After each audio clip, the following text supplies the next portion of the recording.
राधे राधे सभी को। आज हम आपको कार्तिक मास के कृष्ण पक्ष की एकादशी की कथा सुनाएंगे। इस एकादशी को रमा एकादशी के नाम से भी जाना जाता है।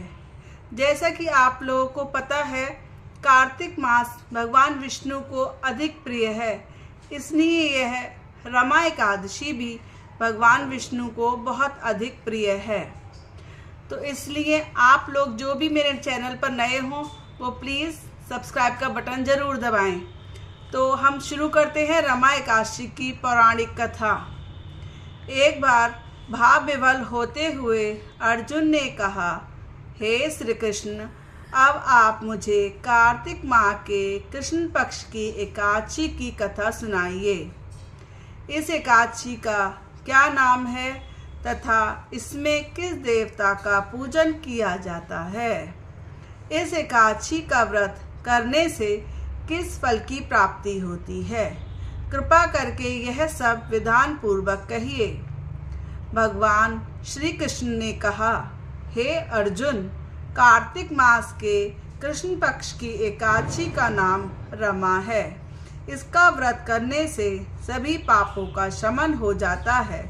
इसकी कथा इस प्रकार है, ध्यान पूर्वक सुनो।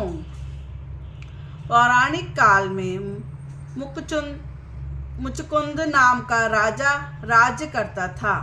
इंद्र, वरुण, विभीषण आदि उसके मित्र थे। वह बड़ा सत्यवादी और विष्णु भक्त था। उसका राज्य बिल्कुल निष्कंटक था। उसकी चंद्रभागा नाम की एक कन्या थी, जिसका विवाह उसने राजा चंद्रसेन के पुत्र शोभन से कर दिया। वह राजा एकादशी का व्रत बड़े ही नियम से करता था और उसके राज्य में सभी कठोरता से इस नियम का पालन करते थे। एक बार की बात है कि शोभन अपनी ससुराल आया हुआ था। वह कार्तिक का महीना था। उसी मास में महापुण्यदायिनी रमा एकादशी आ गई। इस दिन सभी व्रत रखते थे। चंद्रभागा ने सोचा कि मेरे पति तो बड़े कमज़ोर हृदय के हैं, वे एकादशी व्रत कैसे करेंगे, जबकि पिता के यहाँ तो सभी को व्रत करने की आज्ञा है। मेरा पति राजाज्ञा नहीं मानेगा तो बहुत बड़ा कष्ट पाएगा। चंद्रभागा को जिस बात का डर था वही हुआ। राजा ने आदेश जारी किया कि इस समय उसका दामाद राज्य में पधारा हुआ है, अतः सारी प्रजा विधि विधान पूर्वक एकादशी का व्रत करे। जब दशमी आई तब राज्य में ढिंढोरा पिटा। उसे सुनकर शोभन अपनी पत्नी के पास गया और बोला, हे प्रिय, तुम मुझे कुछ उपाय बताओ, क्योंकि मैं उपवास नहीं कर सकता। यदि मैं उपवास करूंगा तो अवश्य ही मर जाऊंगा।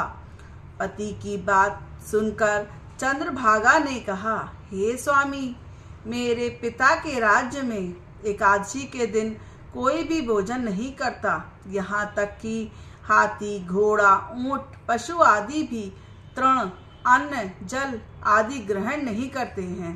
फिर भला मनुष्य कैसे भोजन कर सकते हैं?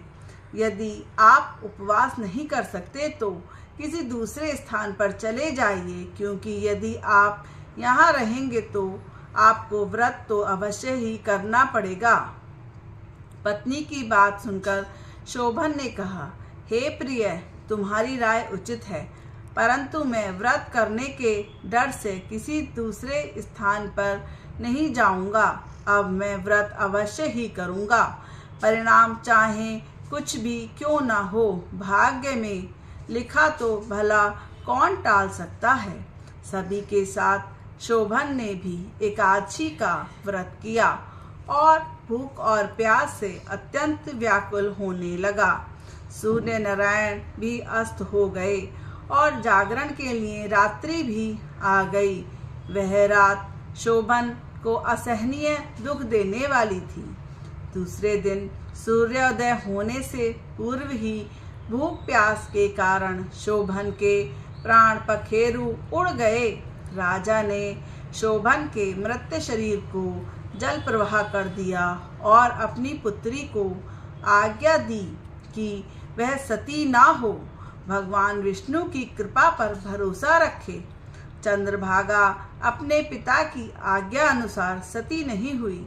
वह अपने पिता के घर रहकर एकादशी के व्रत करने लगी। उधर रमा एकादशी के प्रभाव से शोभन को जल से निकाल लिया गया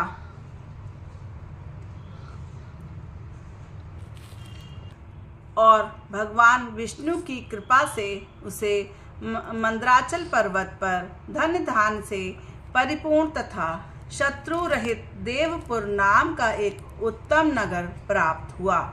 उसे वहां का राजा बना दिया गया। उसके महल में रत्न तथा स्वर्ण के खंभे लगे हुए थे। राजा शोभन स्वर्ण तथा मणियों के सिंहासन पर सुंदर वस्त्र तथा आभूषण धारण किए बैठा था। गंधर्व तथा अप्सराएं नृत्य कर उसकी स्तुति कर रही थीं। उस समय राजा शोभन मानो दूसरा इंद्र प्रतीत हो रहा था। उन्हीं दिनों मुचकुंद नगर में रहने वाला सोम शर्मा नाम का एक ब्राह्मण तीर्थ यात्रा के लिए निकला हुआ था। घूमते घूमते वह शोभन के राज्य में जा पहुंचा। उसको देखा। वह ब्राह्मण उसको राजा का जमाई जानकर उसके निकट गया। राजा शोभन ब्राह्मण को देख आसन से उठ खड़ा हुआ और अपने ससुर तथा स्त्री चंद्रभागा की कुशल क्षेम पूछने लगा। शोभन की बात सुनकर सोम शर्मा ने कहा, हे राजन, हमारे राजा कुशल से हैं तथा आपकी पत्नी चंद्रभागा भी कुशल से है। अब आप अपना वृतांत बताइए। आपने तो रमा एकादशी के दिन अन्न जल ग्रहण ना करने के कारण प्राण त्याग दिए थे। मुझे बड़ा विस्मय हो रहा है कि ऐसा विचित्र और सुंदर नगर, जिसको तो न मैंने कभी सुना और न कभी देखा, आपको किस प्रकार प्राप्त हुआ। इस पर शोभन ने कहा, हे देव, यह सब कार्तिक मास के कृष्ण पक्ष की रमा एकादशी के व्रत का फल है। इसी से मुझे यह अनुपम नगर प्राप्त हुआ है, परंतु यह अस्थिर है। शोभन की बात सुनकर ब्राह्मण बोला, हे राजन, यह अस्थिर क्यों है और स्थिर किस प्रकार हो सकता है, सो आप मुझे समझाइए। यदि इसे स्थिर करने के लिए मैं कुछ कर सका तो यह उपाय मैं अवश्य ही करूँगा। राजा शोभन ने कहा, हे ब्राह्मण देव, मैंने वह व्रत विस्मय होकर तथा श्रद्धा रहित किया था। इसके प्रभाव से मुझे यह अस्थिर नगर प्राप्त हुआ है। परंतु यदि तुम इस वृत्तांत को राजा मुकुचुंद की पुत्री चंद्रभागा पे कहोगे तो वह इसको स्थिर बना सकती है। राजा शोभन की बात ब्राह्मण अपने नगर को लौट आया और उसने चंद्रभागा से सारा वृतांत कह सुनाया। इस पर राजकन्या चंद्रभागा बोली, हे ब्राह्मण देव, आप क्या वह सब दृश्य प्रत्यक्ष देखकर आए हैं? क्या आप स्वप्न कह रहे हैं? चंद्रभागा की बात सुन ब्राह्मण बोला, हे राजकन्या, मैंने तेरे पति शोभन तथा उसके नगर को प्रत्यक्ष देखा है, किंतु वह नगर अस्थिर है। तू कोई ऐसा उपाय कर जिसके कारण वह स्थिर हो जाए। ब्राह्मण की बात सुन चंद्रभागा बोली, हे ब्राह्मण देव, आप मुझे उस नगर में ले चलिए। मैं अपने पति को देखना चाहती हूँ। मैं अपने व्रत के प्रभाव से उस नगर को स्थिर बना दूंगी। चंद्रभागा के वचन सुनकर वह ब्राह्मण उसे मंदराचल पर्वत के पास वामदेव के आश्रम में ले गया। वामदेव ने उसकी कथा को सुनकर चंद्रभागा का मंत्रों से अभिषेक किया। चंद्रभागा मंत्रों तथा व्रत के प्रभाव से दिव्य देह धारण करके पति के साथ चली गई। शोभन अपनी पत्नी चंद्रभागा को देखकर उसे प्रसन्नतापूर्वक आसन पर अपने पास बिठा लिया। चंद्रभागा ने कहा, हे स्वामी, अब आप मेरे पुण्य को सुनिए। जब मैं अपने पिता के घर में 8 वर्ष की थी, तभी से मैं साविधि एकादशी का व्रत कर रही हूँ।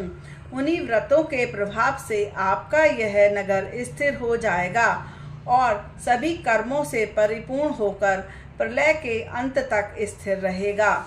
चंद्रभागा दिव्य स्वरूप धारण करके तथा दिव्य वस्त्रालंकारों से सजकर अपने पति के साथ सुखपूर्वक रहने लगी। हे अर्जुन, यह मैंने रमा एकादशी का महत्व कहा है। जो मनुष्य रमा एकादशी के व्रत को करते हैं, उनके सभी पाप नष्ट हो जाते हैं। जो मनुष्य रमा एकादशी का महात्म सुनते हैं, वह अंत समय में विष्णु लोक को जाते हैं। कथा का सार, भगवान श्री हरि बड़े दयालु और क्षमावान हैं। श्रद्धा पूर्वक या विवश होकर भी यदि कोई उनका पूजन या एकादशी व्रत करता है, तो वह उसे भी उत्तम फल प्रदान करते हैं। परंतु मनुष्य को चाहिए कि वह भगवान का पूजन पूरी श्रद्धा पूर्वक करे। शोभन अपनी पत्नी द्वारा श्रद्धा पूर्वक किए गए एकादशी व्रतों के कारण अपने राज्य को स्थिर कर सका। ऐसी सुकर्मा पत्नी भगवान श्री हरि की कृपा से ही प्राप्त हो सकती है। बोलिए श्री कृष्ण भगवान की जय।